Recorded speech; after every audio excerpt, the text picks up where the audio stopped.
Hello বন্ধুরা, হে দেখো আজকের আর গুড মর্নিং বললাম, অনেক বেলা হয়ে গেছে, হাঁপিয়ে গেছি। যা গরম পড়েছে, কাজ করতে করতে না হাঁপিয়ে গেছে। আজ বৃহস্পতিবার, আর আজকে মেয়ে ঘরে আছে। মেয়ের পরীক্ষা 2-3 দিন হলো, তারপরে এখন আবার 2 দিন মেয়ে ছুটি নিয়ে মানে ঘরে আছে, পরীক্ষা নেই। আবার সোমবার থেকে পরীক্ষা আছে, বলো মা ঘরে থেকে পড়বো। তাই জন্য মেয়ে বায়না রোল খাবে, তাই জন্য ছেলেকে করে দিয়ে দিয়েছি, মেয়েকেও দিয়েছি। তোমাদের দাদাভাই বললো খাবে না রোল, তা আমি একটা করে নিই আমার জন্য। এই যে ওদেরকে দিয়ে দিয়েছি, আমার জন্য করবো একটা। যে ডিম গুলে নিয়েছি, ডিম নিয়ে নিয়েছি ভেঙে, এখানে মাছ রান্না করবো। এই যে কাতলা মাছ নিয়ে এসছে তোমাদের দাদাভাই, কাতলা মাছ করবো একটু আলু দিয়ে একদম করবো। আর কালকে অনেক রান্না আছে, আর কিছু করবো না, মাছ করবো আর ভাত করবো। কালকে লতি করেছিলাম, চিংড়ি মাছের ঝাল করেছিলাম। রাতেবেলা 2 ভাই বোনে কেউ ভাত খেলো না, সব বাইরে দিয়ে খাবার এনেছিল, খেয়েছে, কেউ খায়নি। চলো রান্না বান্না বসাই, পরে এবার আসছি। চলো বন্ধুরা, এই যে মাছ রান্না করবো বলে তো এই যে কড়াই তেল দিয়ে দিয়েছি, মাছগুলো ভেজে নিই। টিফিনটা খেয়ে নিলাম, বেলা হয়ে গেছে। টিফিনটা খেয়ে আর রান্নার দিকে চলে গেলাম। আবার পড়া আছে 3টে থেকে, আবার পড়তে যাবে। এবং তাড়াতাড়ি রান্নাটা করে দিলে খেয়ে আবার পড়তে বেরিয়ে যাবে। মাছটা ভাজা, চলো একটু ভাজা হয়ে গেছে, উল্টে দিই। যে এই মাছগুলো ভেজে তুলে নিই, আর বাকি মাছগুলো ভেজে নেবো। যা বাচ্চাটা আছে সেটা ভেজে নিই। মেয়েকে আর বেশি কিছু বললাম তো রান্না করবো না, তরকারি সব কালো করে আছে। আর তাহলে এই মাছটা করবো আর ভাত করবো। ভাতও আছে অনেকটা, কিন্তু ভাত অল্প করে করবো। চলো বন্ধুরা, এরকম মাছটা তো ভালো করে লাল করে ভেজে নিই, এটা তুলে নিই। চলো বন্ধুরা, মাছগুলো তো এই যে ভেজে তুলে নিলাম। এর এই যে আলুটাও এই তেলেতে আমি ভেজে নেবো। আলুটাও ভেজে একটু নুন হলুদ দিয়ে ভাজবো, ভেজে তুলে নেবো, তারপরে মশলা করবো।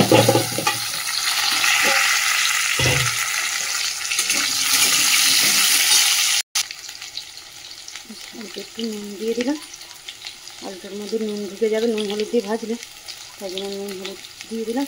নুন আর হলুদ দিয়ে ভেজে নেবো আলুটা। চলো আলুটা ভাজা হোক। চলো বন্ধুরা, আলুটা তো লাল করে ভেজে নিয়েছি, তুলে নিই। চলো বন্ধুরা, মাছ তো আলু তো ভাজা হয়ে গেছে, মাছও ভাজা হয়ে গেছে। চলো যে ফোড়নে দিয়ে দিচ্ছি যে গরম মশলা একটু, আর একটু জিরে ফোড়ন দিব, দিয়ে দিচ্ছি তেজপাতাও দিয়ে দিলাম একটা।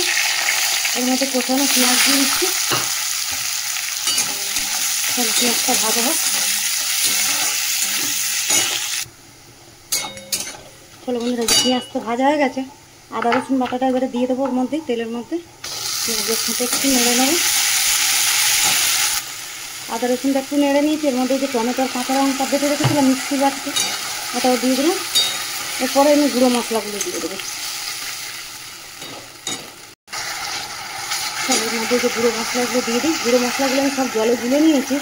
ধনে গুঁড়ো, জিরে গুঁড়ো, লঙ্কার গুঁড়ো, হলুদ, নুন হলুদ সব দিয়ে দিলাম এর মধ্যে। এটা মশলাটা বেশ ভালো করে কষাবো। এদিকে ভাতও বসিয়ে দিচ্ছি, ভাত তো ছোটো ডেকচি করে বসালাম, অল্প করে কোনো ভাত আছে বলে। চল এদিকে মশলাটা কষানো হোক। চলো বন্ধুরা, মশলাটা কষানো হয়ে গেছে ভালো করে। যে মশলা কষিয়ে নিয়েছি, তেল ছেড়ে গেছে। এই যে ভেজে রাখা আলুগুলো দিয়ে দিলাম। আলু দিয়ে একটুখানি কষাবো, কষিয়ে আর জল দিয়ে দেবো। জলটা অল্পই দেবো, বেশি জল দেবো না। চলো আলুটা দিয়েও মশলাটা ভালো করে একটু কষিয়ে নিলাম, এবারে জল দিয়ে দিই। এদিকে ভাতও হয়ে গেছে, ভাতের ফ্যানটা ঝাড়বো, ফুটুক। এবারে ঝোলটা ফুটলে তারপরে মাছটা দেবো। চলো বন্ধুরা, দেখো মাছের ঝোল তো আলু সেদ্ধ হয়ে গেছে। এবার মাছটা এর মধ্যে দিয়ে দিলাম, দিয়ে মাছটা দিয়ে আরেকটু ফোটাবো, ফুটিয়ে আর ধনে পাতা দেবো, দিয়ে বন্ধ করে দেবো। ভাতও ওদিকে হয়ে গেছে। চলো আজকে আর রান্নাবান্না সেরকম কিছু দেখাবার নেই, এই মাছের ঝোল ভাত। চলো বন্ধুরা, মাছ তো হয়ে গেছে, এই যে ধনে পাতা দিয়ে নামিয়ে দিচ্ছি।